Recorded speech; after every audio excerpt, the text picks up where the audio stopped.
Assalamualaikum warahmatullahi wabarakatuh. Eh, Terima kasih sudah nonton video ini. Jadi saya bicara di sini sebagai dosen tentunya ya, dosen pengampu. Dan kebetulan sekarang saya jadi WDS di FITB. Nah, yang akan saya sampaikan ini adalah porsi yang menyangkut tugas sebagai WDS. Jadi saya ulang, saya bicara di sini sebagai dosen dan sebagai WDS. Tapi yang saya sampaikan ini adalah bagian yang berkaitan dengan karir dosen, yang merupakan tanggung jawab dari WDS juga ya. Jadi saudara-saudara sekalian,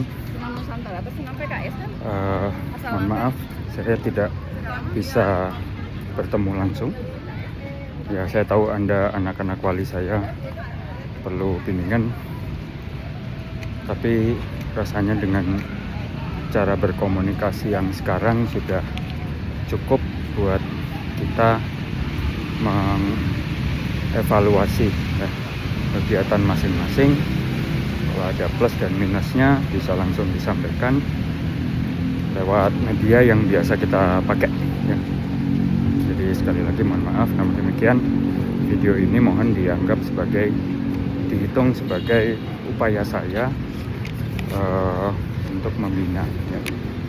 Bukan hanya mahasiswa, tapi juga upaya untuk membina kesadaran diri sendiri ya sebagai dosen ya.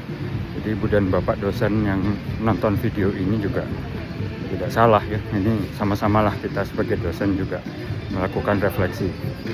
Baik, jadi saya tuh mau bicara masalah EDOM. Sekali lagi masalah EDOM ya. EDOM itu apa? EDOM itu adalah evaluasi dosen oleh mahasiswa. Di mana cara mengisinya? Atau bagaimana cara mengisinya? Yaitu EDOM ini terdiri dari 12 pertanyaan yang muncul di lembar evaluasi kuliah oleh mahasiswa. Jadi di akhir semester mahasiswa itu akan mengisi kuesioner, jumlahnya 12 pertanyaan ya, tentang perkuliahan, tentang dosen. Jadi sebenarnya juga ada unsur perkuliahan di dalam EDOM itu ya. Nah, setelah diisi, disubmit oleh mahasiswa, maka nilai itu akan masuk ke profil sistem akademik dosen. Jadi ketika ibu dan bapak dosen login, terus masuk ke portofolio, menu portofolio ya, itu nanti kelihatan di kuliah yang ibu dan bapak ampu, nanti kelihatan ada 12 pertanyaan evaluasi yang sudah ada nilainya oleh mahasiswa. Nilainya itu maksimum 4 ya, jadi ada 1, 2, 3, 4. Rasanya tidak boleh mengisi 0 atau tidak mengisi, nggak boleh, harus ngisi. Nah, dari 12 pertanyaan itu kalau menurut judulnya kan evaluasi dosen oleh mahasiswa, jadi yang dievaluasi adalah kinerja dosen. Nah, bila dilihat pertanyaan-pertanyaannya, saya langsung bacakan aja ya.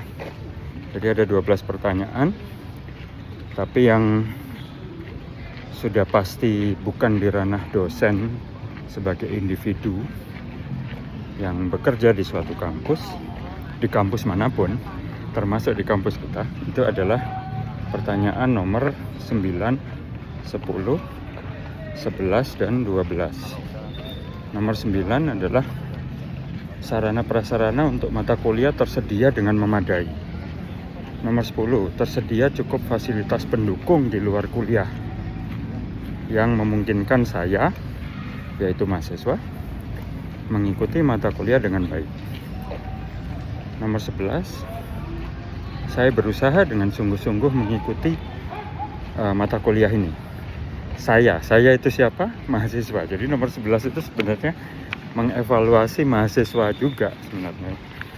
Kemudian nomor 12, saya memperoleh pengalaman belajar yang positif dalam mata kuliah ini. Ya, jadi saya itu siapa? Saya ulang lagi, mahasiswa. Jadi 4 pertanyaan dari 12 itu sepertinya bukan ada di ranah dosen sebagai individu. Ya, nomor 9 tadi menilai sarana prasarana untuk mata kuliah. Yang nomor 10 yaitu menilai fasilitas pendukung di luar kuliah.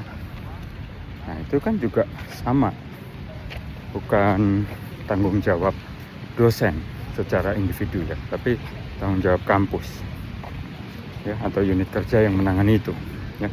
Walaupun tentu dosen punya apa ya, saya nggak bisa bilang kewajiban ya, tapi punya apa ya, saya nggak bisa menyebutkan kata-kata. Intinya begini, misalnya saya ngajar, kemudian saya melihat fasilitas pendukung yang disediakan oleh ITB ini kurang memadai, misalnya di kelas atau di tempat belajar mahasiswa di kampus itu nggak ada tempat sampah misalnya, terus saya beliin tempat sampah misalnya. Nah, tentu dosen bisa melakukan itu, tapi kan bukan tanggung jawab dosen ya, apalagi untuk kemudian dinilai gitu ya. Oke, jadi jelas 9, 10, 11, 12 bukan tanggung jawab dosen secara pribadi. Kita lanjut ya. Kemudian kita naik mulai dari nomor 1. Nomor 1, saya memperoleh informasi yang cukup tentang hal-hal tertentu yang harus saya capai dan seterusnya. Oke, saya kembali lagi, saya itu mahasiswa ya. Yang nomor 2, pelaksanaan perkuliahan diarahkan agar mahasiswa dapat mencapai atau menguasai luaran mata kuliah ini. Nah, nomor 2 itu menurut saya dosen ya, karena tugas dosen adalah mengarahkan agar mata kuliah itu tujuan mata kuliah itu tercapai gitu kan. Dan salah satunya pasti mahasiswa menguasai kontennya kan gitu. Terus yang nomor 3, saya mencapai atau menguasai luaran kuliah. Oke, yang nomor 3 itu saya itu siapa? Mahasiswa ya. Jadi saya mencapai, artinya kan yang nomor 3 berhubungan dengan yang nomor 2 ya. Jadi nomor 2 itu tugas dosen mengarahkan kuliah agar tujuannya tercapai, agar mahasiswa menguasai konten ya. Yang nomor 3, di sisi yang sebaliknya, mahasiswa menilai diri sendiri apakah sudah ngerti kan gitu ya. Nah, jadi 2 dan 3 itu berhubungan, tapi yang dinilai beda sisi. Nomor 4, pelaksanaan perkuliahan terorganisasi dengan baik. Oke, ini dosen ya, saya setuju ini dosen. Jadi terorganisir dengan baik itu misal jadwalnya oke, tidak bentrok, kelasnya cocok juga ya, sudah jadwalnya oke, kelasnya ukurannya cocok gitu ya. Terus konten materi kuliahnya itu ada lengkap, di EduNext pun ada misalnya. Nah, itu kan yang nomor 4. Nah, tapi bagi dosen itu tanggung jawabnya. Tapi mahasiswa juga perlu ngerti bahwa yang disebut perkuliahan itu terorganisasi dengan baik, dengan situasi yang perkembangan situasi yang sekarang, itu sebenarnya juga menjadi tanggung jawab Kaprodi ya. Tanggung jawab Kaprodi, baik Kaprodi induk maupun Kaprodi layanan ya. Kan mahasiswa juga paham kan bahwa ada kuliah layanan. Jadi misalnya kalau yang nonton kuliah ini misalnya ada mahasiswa sipil, ada mahasiswa perminyakan, mahasiswa tambang, itu kan dapat kuliah dari dosen geologi atau dapat kuliah yang diadakan oleh prodi geologi. Nah, itu artinya layanan, ya, layanan. Jadi ketika geologi memberikan layanan, maka para pengelola prodi yang mendapatkan layanan juga ikut bertanggung jawab, ya. Nah, tanggung jawab itu juga termasuk mengatur jadwal, ya. Mungkin mahasiswa bingung, kok muter-muter sih Pak? Oke, saya kasih contoh. Misal ada mahasiswa perminyakan atau pertambangan ngambil kuliah misalnya geologi struktur misalnya, atau petrologi misalnya. Itu kuliah wajib di geologi. Nah, kemudian di prodi Anda sendiri sudah ada kuliah lain, bukan? Anda kan juga sudah ngambil kuliah lain yang di prodi, diadakan di prodi kan? Nah, sekiranya jadwalnya itu bentrok atau berbenturan, siapa yang harus ngalah? Siapa yang harus ngalah? Anda sebagai mahasiswa atau prodi yang dilayaninya, atau prodi yang melayani, yang mana kuliahnya kebetulan kuliah wajib. Nah, logika sederhana kan yang dilayani menyesuaikan, ya kan? Nah, tapi itu juga tidak tidak sederhana gitu. Apalagi kalau di mata kuliah yang dilayani itu adalah mata kuliah wajib, ya. Andaikan misalnya prodi C misalnya teknik sipil, ternyata ada di kurikulum Anda itu wajib menerima dasar-dasar kuliah geologi misalnya, ya. Nah, terus kuliah di tempat Anda itu kuliah wajib, di tempat kami itu bukan kuliah wajib, itu kuliah penugasan gitu, ya. Jadi dosen geologi ditugasi oleh Kaprodi atau Dekan FTSL untuk mengajar Anda gitu, ya, mahasiswa teknik sipil. Nah, sekiranya terjadi pengaturan yang tidak cocok begitu, ya itu adalah subjek untuk dibenahi, setuju saya. Tapi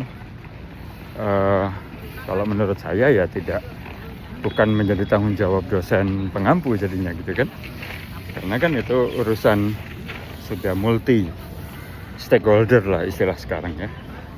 Oke, kemudian itu yang nomor 4, ya. Kemudian yang nomor 5, dosen berkomunikasi dengan efektif. Nah, itu juga kalau itu dosen, tanggung jawab dosen, ya. Nah, dosen itu kenapa juga saya ikut kursus teknik komunikasi misalnya, ya itu, atau teknik mengajar, ya itu gunanya untuk ini gitu. Jadi istilahnya kalau zaman sekarang, istilah Panji Pragiwaksono itu, public speakingnya harus bagus. Nah, kurang lebih seperti itu. Nah, itu memang tanggung jawab dosen, ya. Nomor 6, dosen peduli terhadap pencapaian atau penguasaan mahasiswa. Nah, yang nomor 6 ini akan berhubungan juga dengan nomor 2 dan nomor 3, ya. Nanti di video ini akan saya ketik ulang 12 pertanyaannya supaya Anda bisa melihat, ya. Jadi yang nomor 6 terkait pencapaian atau penguasaan mahasiswa akan luaran kuliah itu berhubungan dengan nomor 2 dan nomor 3, ya. Nah, itu saya setuju, tanggung jawab dosen peduli, ya, paham. Tapi ibu dan bapak mahasiswa juga nih, ya, juga harus sadar kan, indikatornya apa bahwa dosen peduli, ya, karena bisa luas sekali, ya. Tentu bisa kita definisikan, misal bahwa dosen di awal kuliah atau di awal pertemuan selalu bertanya apa yang tidak ngerti, misalnya gitu, ya. Kemudian di awal kuliah, di tengah, dan di akhir mungkin mengutip luaran kuliahnya ini apa, capaian yang diharapkan dari mahasiswa ini apa misalnya. Nah, itu juga bisa, ya. Atau setelah ujian soalnya dibahas, nilainya dievaluasi. Kenapa rendah misalnya, ya, itu juga bisa, ya. Tentu yang seperti itu juga harus dipahami juga oleh dua pihak, ya, dosen terutama, ya. Tapi saya setuju itu tanggung jawab dosen, peduli, ya. Nomor 7, dosen berlaku adil, fair, ya, itu saya setuju. Itu tanggung jawab dosen, ya, walaupun fairness juga bisa diartikan luas, ya, tapi saya setuju itu tanggung jawab dosen, ya. Contoh misalnya fairness itu yang gampang, ya, terkait ujian, terkait nilai ujian, ya, kemudian terkait kesempatan untuk mengulang misalnya. Nah, itu kan juga harus fair, ya. Terus misalnya untuk hukuman, misalnya seandainya ada hukumannya, itu juga harus fair, ya. Nomor 5, 6, 7 tanggung jawab dosen.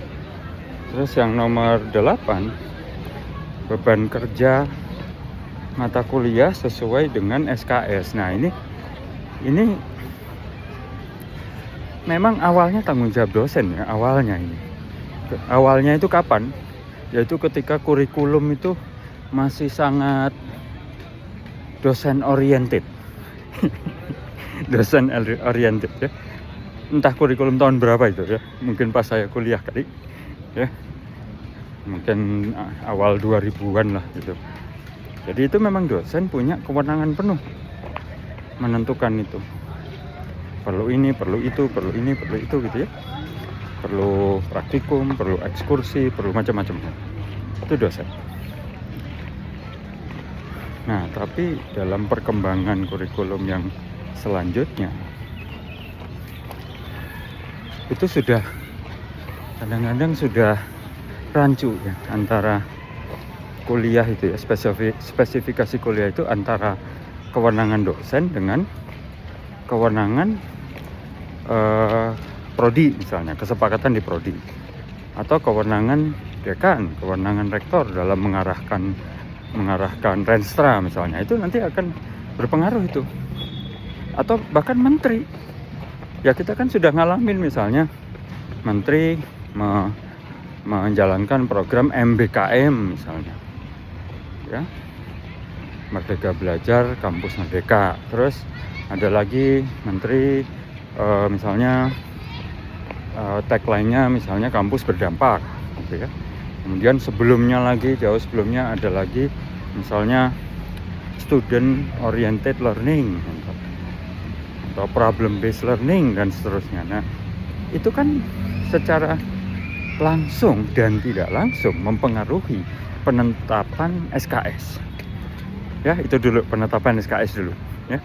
Ada yang dapat 2, ada yang dapat 3, ya. Tugas akhir aja kan, contoh di prodi saya itu sudah berubah-ubah itu SKS-nya, ya.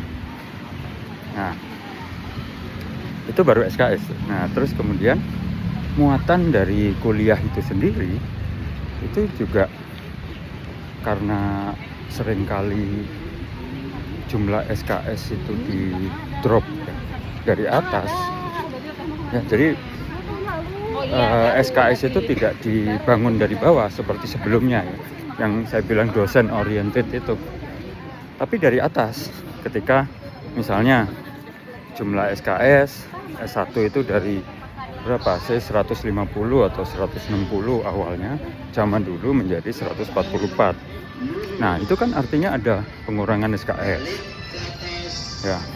Nah, itu kan artinya ada kuliah yang SKS-nya dikurangi dan mungkin ada yang ditambah. Nah, untuk yang dikurangi belum tentu kontennya juga menjadi oke kalau dikurangi. Kenapa? Karena dari susunan mata kuliah, banyak mata kuliah di semester yang lebih tinggi itu bersumber kepada keterampilan dan pengetahuan yang diajarkan oleh kuliah tersebut yang diberikan di semester lebih rendah.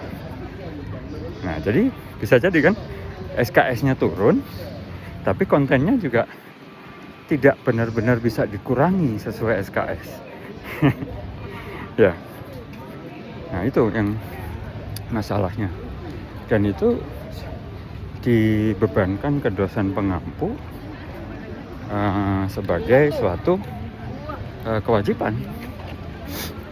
kewajiban, ya, tidak boleh menolak. Ya, akhirnya harus dijelaskan, harus dijalankan juga. Nah, ketika dijalankan, terus tiba-tiba misalnya begini, kuliah itu misalnya 2 SKS, tapi karena kontennya cukup banyak dengan alasan seperti yang tadi sudah saya sebutkan, kuliahnya wajib, terus itu menjadi dasar untuk pengetahuan kuliah yang selanjutnya gitu ya. Nah, akibatnya ada PR, ada tugas setiap minggu misalnya.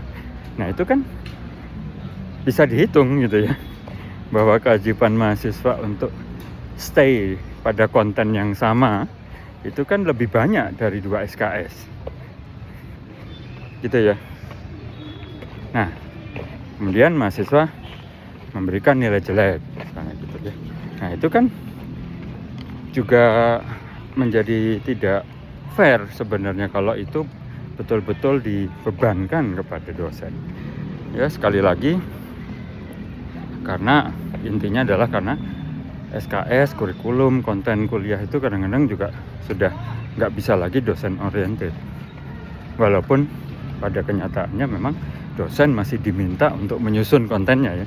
Tapi dari jumlah SKS, dari pengaturan konten, pengaturan kuliah, mana kuliah duluan, mana kuliah yang belakangan, nah itu kan sudah menjadi kesepakatan bersama. Nggak bisa satu orang dosen benar-benar merdeka gitu ya, menyusun ya. Jadi kalau, nah ini artinya ini sudah semua ini saya bahas ya. Nah, kalau saya lihat, saya rekap ya, nanti saya akan copy paste ini di deskripsi. Jadi yang jelas bukan atau jelas tanggung jawab mahasiswa itu yang nomor 1, yang pakai kata subjeknya saya ya. Nomor 1, nomor 3, nomor 11, nomor 12, 4 ya. 4 dari 12, jadi 1/3 dari jumlah pertanyaan itu sebenarnya tanggung jawab mahasiswa. Kalau kita hanya lihat pertanyaannya ya, subjeknya saya. Kemudian yang menjadi tanggung jawab institusi jelas ya, itu yang nomor 9 dan nomor 10 berkaitan dengan fasilitas untuk kuliah dan fasilitas di luar kuliah, 9 sama 10 ya. Jadi 2 dari 12 tanggung jawab kampus. Kemudian yang merupakan kombinasi tanggung jawab dosen dan teman-temannya dengan infrastruktur atau struktural organisasi kampus adalah nomor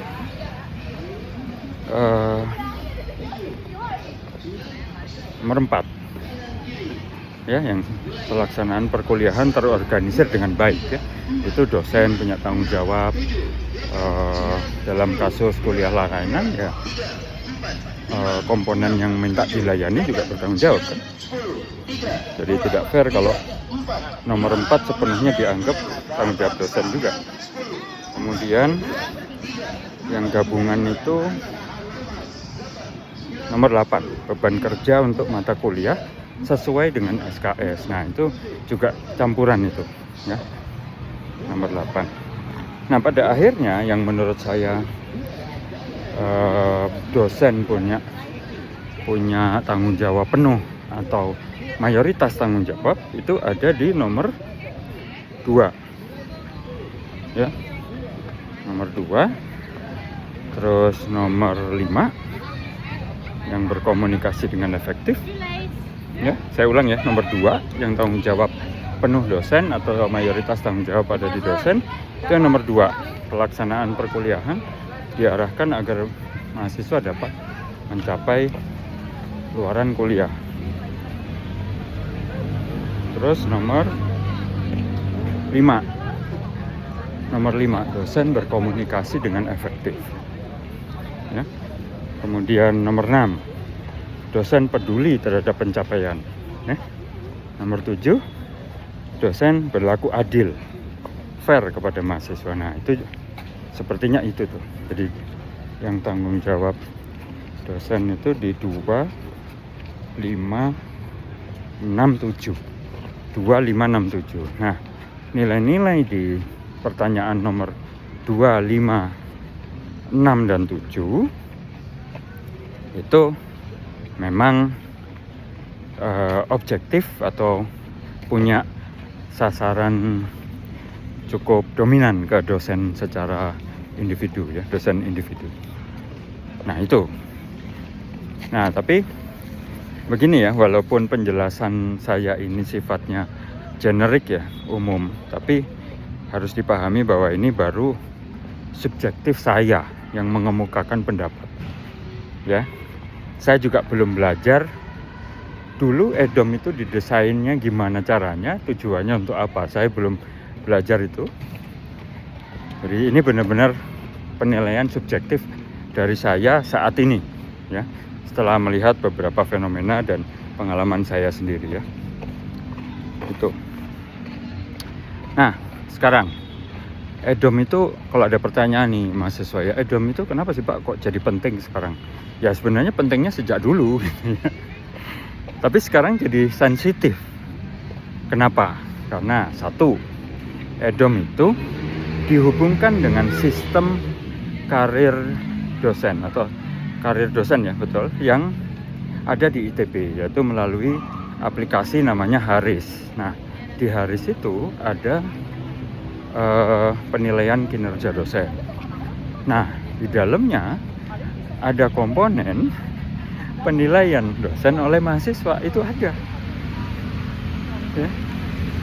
Jadi kalau EDOM dosen itu rata-rata jelek atau ada satu saja yang jelek ya, yang disebut jelek itu kalau nilainya kurang dari 3 ya, maka akan berpengaruh ke kinerja dosen yang pada akhirnya akan mempengaruhi pendapatan, insentif ya, insentif dosen berkurang akhirnya kalau EDOM-nya jelek ya. Nah, yang kedua, EDOM itu masih untuk karir dosen ya. Saat ini digunakan sebagai salah satu syarat untuk kenaikan jabatan. Jadi dosen itu punya jabatan kan, asisten ahli, lektor, lektor kepala, guru besar. Nah, setiap kenaikan jabatan itu ada syarat EDOM-nya harus bagus selama 4 semester. Jadi dalam 4 semester EDOM-nya itu nggak boleh merah dan tidak ada boleh satupun yang merah atau kurang dari 3 ya. Jadi bukan hanya rata-ratanya, tapi salah satu aja ada yang merah, maka hitungannya akan di reset ke 0 gitu. Jadi misalnya begini, misalnya kan yang dibutuhkan nilai EDOM-nya bagus atau minimal 3 ya, selama 4 semester berturut-turut. Jadi semester 1, 2, 3, 4 dinilai bagus semua nilainya atau minimal 3. Nah, ketika 1, 2, 3 oke, yang keempat jelek atau ada yang jelek, maka hitungan keempatnya itu bukan di semester yang kelima, yang setelah itu ya. Seandainya yang semester 5 setelah semester 4 merah, semester berikutnya nilainya kembali bagus, kemudian usulan bisa disampaikan. Nggak begitu. Sayangnya nggak begitu. Jadi hitungan semester 1 balik lagi ke semester yang kelima tadi. Jadi balik lagi semester 5, 6, 7, 8 harus baik lagi begitu. Artinya kan mundur 2 tahun. Ya, paham ya? Nah itu 2 hal yang menurut saya krusial bagi seorang dosen ya di bidang karir, ketika EDOM-nya ada pertanyaan yang dinilai jelek atau rata-ratanya jelek ya. Saya ulang ya. Jadi karena 2 akibat itu, 2 dampak itulah ke karir dosen, maka EDOM itu menjadi penting. tidak boleh rata-ratanya jelek dan tidak boleh salah satu dinilai jelek. Nah itu ibu dan bapak, adik-adik sekalian ya, saudara-saudara sekalian di mahasiswa, mudah-mudahan bisa memahami penjelasan saya. Tujuannya adalah untuk lebih memahami EDOM buat saya sendiri terutama ya. Jadi saya tuh ya bikin video ini gitu ya. Itu sebenarnya juga untuk latihan pemahaman saya sendiri gitu, udah benar belum gitu ya.